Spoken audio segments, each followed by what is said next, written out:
Hyderabad Taj కృష్ణాలో CWC సమావేశం జరుగుతోంది. సోనియా, ఖర్గే, రాహుల్ సహా పలువురు ఈ సమావేశానికి హాజరయ్యారు. సోనియా, ఖర్గే సమక్షంలో తుమ్మల నాగేశ్వరరావు కాంగ్రెస్లో చేరారు. సిడబ్ల్యూసి సమావేశాలకు ముందుగానే ఆయన పార్టీలో చేరారు. పార్టీ కండువా కప్పి పార్టీలోకి ఆహ్వానించారు ఖర్గే. బీఆర్ఎస్లో చేరటానికి సహకరించిన వారికి తుమ్మల కృతజ్ఞతలు తెలిపారు.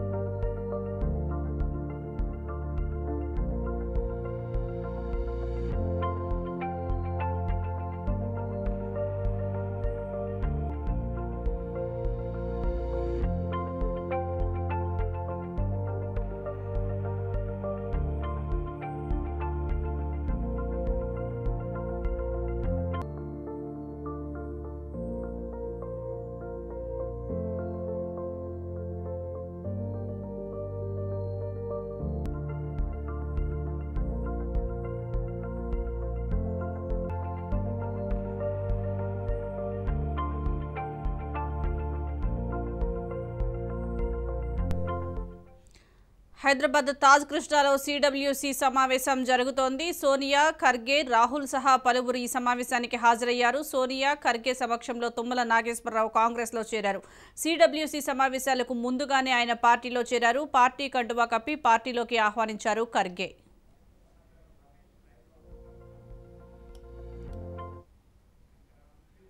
దీనికి సంబంధించి మరింత సమాచారం మా ప్రతినిధి రమేష్ తాజ్ కృష్ణా నుంచి లైవ్ ద్వారా అందిస్తారు. రమేష్, కాంగ్రెస్ పార్టీకి సంబంధించి సిడబ్ల్యూసి సమావేశాలు కొద్దిసేపటి క్రితం ప్రారంభమయ్యాయి. సోనియా గాంధీ, రాహుల్ గాంధీ, ప్రియాంక గాంధీ తాజ్ కృష్ణ హోటల్కు చేరుకున్న తర్వాత ఏఐసిసి అధ్యక్షుడిగా ఉన్నటువంటి మల్లికార్జున్ ఖర్గే పతాక ఆవిష్కరణ చేశారు. అనంతరం సిడబ్ల్యూసి సమావేశాలు అయితే ప్రారంభమయ్యాయి. దానికంటే ముందు కూడా బీఆర్ఎస్ పార్టీకి చెందినటువంటి మాజీ మంత్రి తుమ్మల నాగేశ్వరరావు కూడా కాంగ్రెస్ పార్టీలో మల్లికార్జున్ ఖర్గే ఆధ్వర్యంలో చేరారు. కాంగ్రెస్ పార్టీకి సంబంధించి సిడబ్ల్యూసి సమావేశాలతో పాటు ఇతర పార్టీలకు సంబంధించినటువంటి బీఆర్ఎస్, బీజేపీకి సంబంధించినటువంటి ఇతర నేతలు కూడా కాంగ్రెస్ పార్టీలో చేరికలు ఉన్న నేపథ్యంలో ఈ రోజు నుంచే ప్రారంభమైనట్టుగా కూడా కనిపిస్తుంది. అయితే ముఖ్యంగా సిడబ్ల్యూసి సమావేశాల్లో కాంగ్రెస్ పార్టీ ఈ భవిష్యత్ ఎన్నికలకు సంబంధించి తెలంగాణతో పాటు ఇతర రాష్ట్రాలకు సంబంధించినటువంటి మరో 4 రాష్ట్రాలకు సంబంధించినటువంటి ఉప ఎన్నికలు ఉన్న నేపథ్యంలో జాతీయ స్థాయిలో ఇటు బీజేపీని ఏ విధంగా ఎదుర్కోవాలి, దాంతోపాటు ప్రధానంగా తెలంగాణకు సంబంధించి బీఆర్ఎస్, ఇటు బీజేపీ రెండు పార్టీలను కూడా ఏ విధంగా ఎదుర్కోవాలనేటువంటి అంశాలపై కూడా చర్చించబోతున్నారు. ముఖ్యంగా బీఆర్ఎస్, బీజేపీలకు సంబంధించి రెండు విడివిడి ఛార్జ్ షీట్లను కూడా ఇప్పటికే కాంగ్రెస్ పార్టీ సిద్ధం చేసింది. దీంతోపాటు కర్ణాటక ఎన్నికల్లో కాంగ్రెస్ గెలిచినటువంటి వ్యూహం ఏదైతే ఉందో అక్కడ గ్యారంటీ స్కీమ్స్, 4 గ్యారంటీ స్కీమ్స్ను కూడా ప్రకటించడంతో పాటు అధికారంలోకి వచ్చిన నెల రోజుల్లోపే వాటిని అమలు చేసేటువంటి 100 రోజుల్లోపే అమలు చేసేటువంటి ప్రణాళికను కూడా ప్రకటించి ఎన్నికలకు ముందు ఆ తర్వాత దాన్ని సక్సెస్ చేశాము. అదే రకమైనటువంటి వ్యూహాన్ని కూడా తెలంగాణ ఎన్నికల్లో చేస్తున్నట్టుగా కూడా కాంగ్రెస్ పార్టీ నుంచి సమాచారం అందుతుంది. ముఖ్యంగా తెలంగాణకు సంబంధించి 6 గ్యారంటీ స్కీమ్లను కూడా ప్రకటించేందుకు పిసిసి నిర్ణయించింది.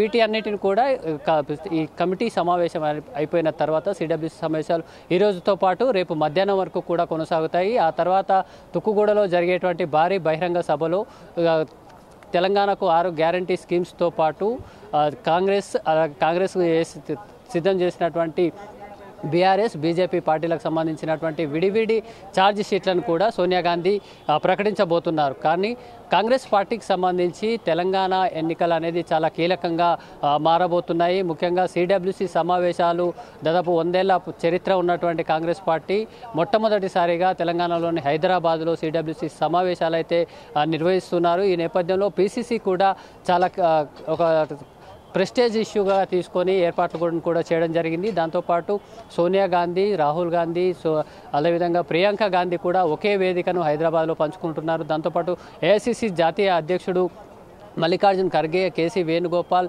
అలాగే జయరాం రమేష్ లాంటి కీలక నేతలు కాంగ్రెస్ పార్టీకి సంబంధించిన చాలా కీలకమైనటువంటి నేతలందరూ కూడా ఇప్పుడు ఈ సిడబ్ల్యూసి సమావేశాల్లో పాల్గొంటున్నారు. ఈ సిడబ్ల్యూసి సమావేశాలు మొదటి దశ ఈరోజు పూర్తవుతాయి. ఇంకా రేపు కాంగ్రెస్ పార్టీకి సంబంధించి రాష్ట్ర నాయకత్వానికి సంబంధించి పిసిసి అధ్యక్షులతో పాటు పిసిసి కమిటీకి సంబంధించి అలాగే సిఎల్పి నేతలు మరియు ఆఫీస్ బేరర్స్తో కూడా రేపు ఈ సమావేశం సిడబ్ల్యూసి సమావేశం అయితే కొనసాగుతుంది. ఈరోజు ముఖ్యంగా జాతీయ రాజకీయాలపైనే ప్రధానంగా కూడా దృష్టి సారిస్తున్నారు. కొంతమేరకు తెలంగాణ రాష్ట్రానికి సంబంధించినటువంటి ఎజెండాను కూడా కీలకంగా చేసుకున్నట్టుగా కూడా తెలుస్తుంది. ఇప్పటికే కాంగ్రెస్ పార్టీకి సంబంధించి ఛార్జ్ షీటు కమిటీతో పాటు ప్రత్యేకంగా సిడబ్ల్యూసి సమావేశాలకు సంబంధించి ఎజెండా కోసం కూడా ప్రత్యేక కమిటీలను కూడా ఏర్పాటు చేసి రిపోర్టులను సిద్ధం చేసినటువంటి పరిస్థితి ఉంది. 9.5 ఏళ్లలో బీఆర్ఎస్ ఇచ్చినటువంటి హామీలను అలాగే అధికారంలోకి వచ్చిన తర్వాత ప్రజలకు సంబంధించినటువంటి పథకాలను అమలు చేయడంలో సంక్షేమ కార్యక్రమాలు తీసుకోవడంలో వైఫల్యమైనటువంటి బీఆర్ఎస్కు సంబంధించి ఛార్జ్ షీట్ని కూడా సిద్ధం చేసి బీఆర్ఎస్ అదేవిధంగా కేంద్రంలో బీజేపీ వైఫల్యాలపైనే ప్రధాన ఎజెండాగా కూడా కాంగ్రెస్ ముందుకెళ్తుంది. దీంతోపాటు తెలంగాణకు సంబంధించి 6 గ్యారంటీ స్కీములను చేయడంతో పాటు వీటినే ఇదే రకమైనటువంటి ఎజెండాను ఇతర రాష్ట్రాలకు సంబంధించినటువంటి ఉప ఎన్నికలు కూడా ఉన్న నేపథ్యంలో అక్కడ అమలు చేస్తే ఎలా ఉంటుంది అనే దానిపైన కూడా సిడబ్ల్యూసీలో చర్చిస్తున్నారు. ఇటీవల ఏర్పాటు చేసినటువంటి ఇండియా కూటమిలో కూడా కాంగ్రెస్ పార్టీ లీడింగ్ స్థాయిలో ఉంది.